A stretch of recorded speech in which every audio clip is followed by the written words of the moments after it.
Agorafobia. Esse é o tema do nosso vídeo de hoje. Eu sou a psicóloga Graziele Lobo. Caso você ainda não está inscrito no canal, não perca mais tempo. Já se inscreva e também ative o sininho das notificações.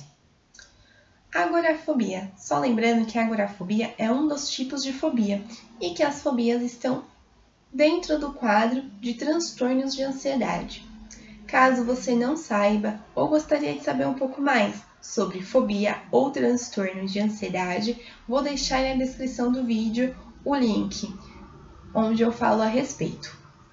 Mas a agorafobia é um medo intenso, um medo aguçado e ansiedade que a pessoa tem em determinadas situações ou locais específicos.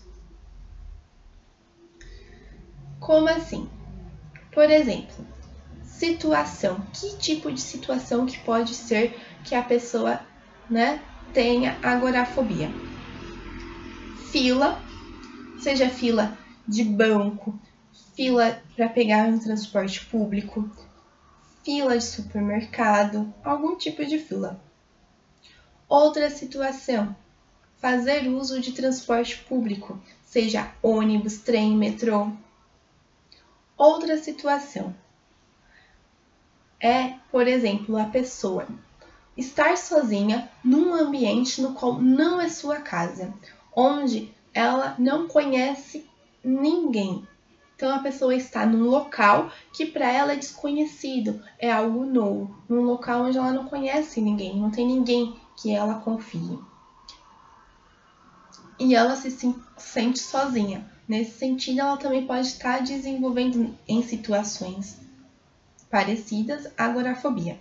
E quais são os locais? Locais fechados, como casa de shows, teatros, lojas e também locais abertos, como por exemplo estacionamentos. Então, o que acontece para a pessoa desenvolver a agorafobia? A pessoa sofreu frequentemente por episódios de pânico ou teve frequentemente crises de ansiedade nessa situação específica ou neste local específico. Por exemplo, a pessoa teve uma crise dentro de uma loja. Numa outra vez, em uma outra loja, ela novamente tem uma crise de ansiedade. E mesmo depois de um tempo, novamente esta situação se repete. Ela tem crises de ansiedade ao entrar em loja. Sendo assim, ela sofreu frequentemente crises de ansiedade dentro de locais fechados, como por exemplo a loja.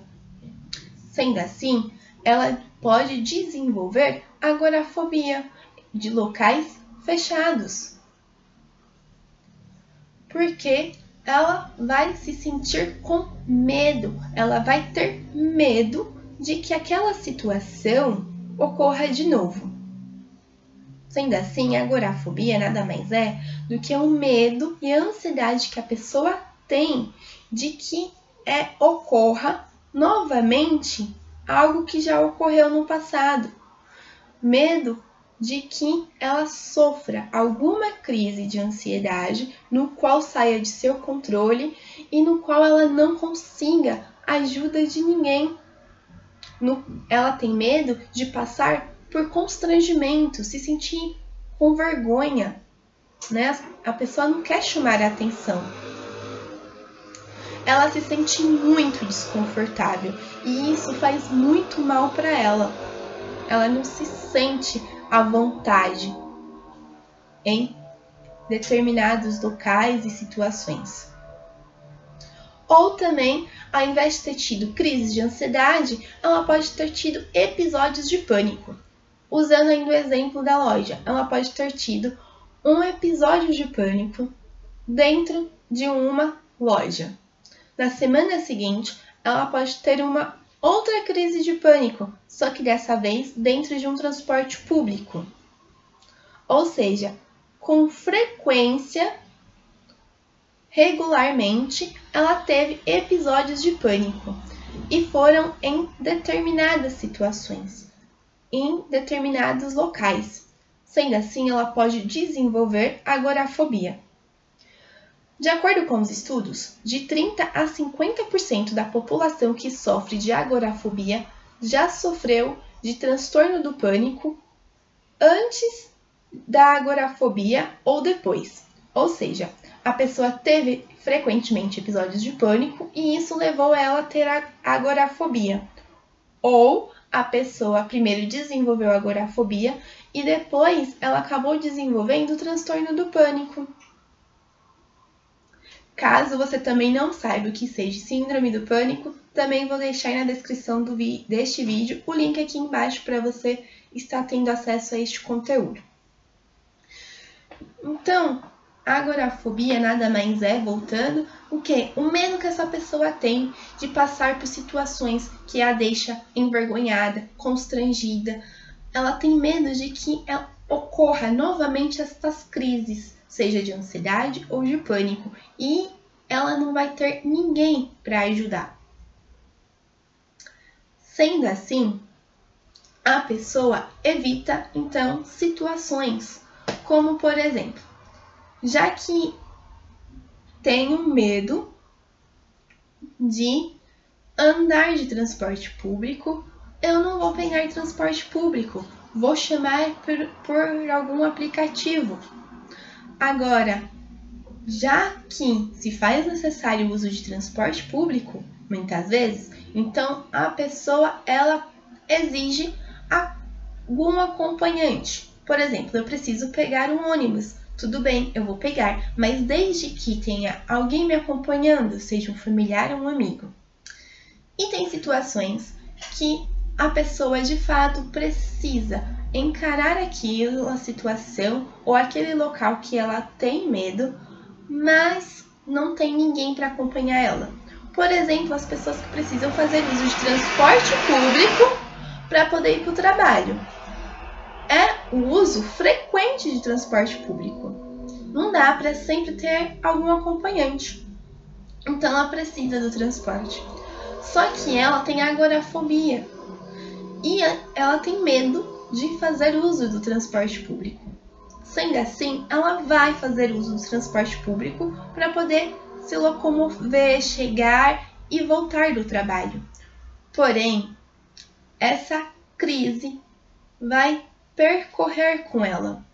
Sendo assim, essa crise, esse medo aguçado, intenso, essa ansiedade vai junto com ela. Ela sofre todo o caminho. E isso é horrível, porque é um sofrimento emocional e psíquico muito grande e muito intenso, no qual isso tudo traz prejuízos para a vida social da pessoa.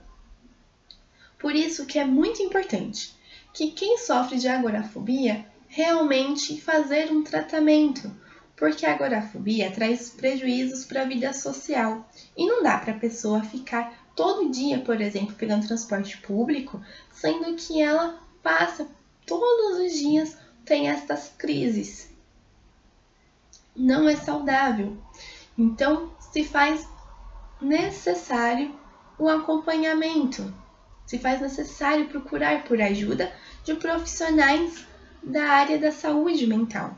É muito importante que a pessoa faça um acompanhamento psicológico, que passe por terapia, porque através do tratamento ela vai estar podendo resolver estas questões. Então, a situação e os locais da agorafobia são os locais fechados e locais abertos. Situações que tem que encarar a multidão, que tem que pegar alguma fila, que tenha que fazer uso de transporte público. Situações que a pessoa tenha que estar num ambiente desconhecido, sozinho. Um ambiente, como eu já falei, que não é sua casa. Ela precisa estar num local onde ela não conhece ninguém, ela vai estar sozinha. E para que haja um diagnóstico eficaz de agorafobia, também é muito importante que você procure a ajuda de um profissional da área da saúde mental, pois é o psicólogo e ou psiquiatra que vai fazer este diagnóstico.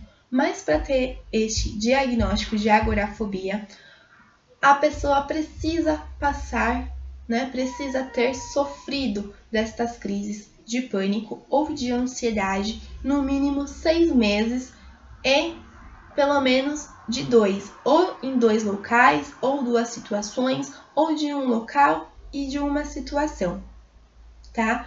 Então, por exemplo, a pessoa tem agorafobia, Então, para ela ter este diagnóstico, ela precisa ter medo de pegar fila em banco, em supermercado, mas ela também tem medo de fazer uso de transporte público, ou seja, 2 desses itens, no mínimo, para estar fazendo um diagnóstico, Mas só recordando então, o diagnóstico preciso é um diagnóstico clínico que deve ser realizado por profissionais da área da saúde mental, que é o psicólogo e ou psiquiatra. Eu espero que você tenha gostado do vídeo de hoje. Deixe seu joinha se gostou. Comente, pois a sua opinião é muito importante para mim. E nas próximas semanas eu irei falar dos outros tipos de fobia. Compartilhe este vídeo com seus familiares e amigos. Caso você também conheça alguém que tem agorafobia, manda esse vídeo para essa pessoa. E se você também não me segue no Instagram, não perca mais tempo, me segue lá, que lá também eu ponho outros tipos de conteúdo. Abraço e até a próxima!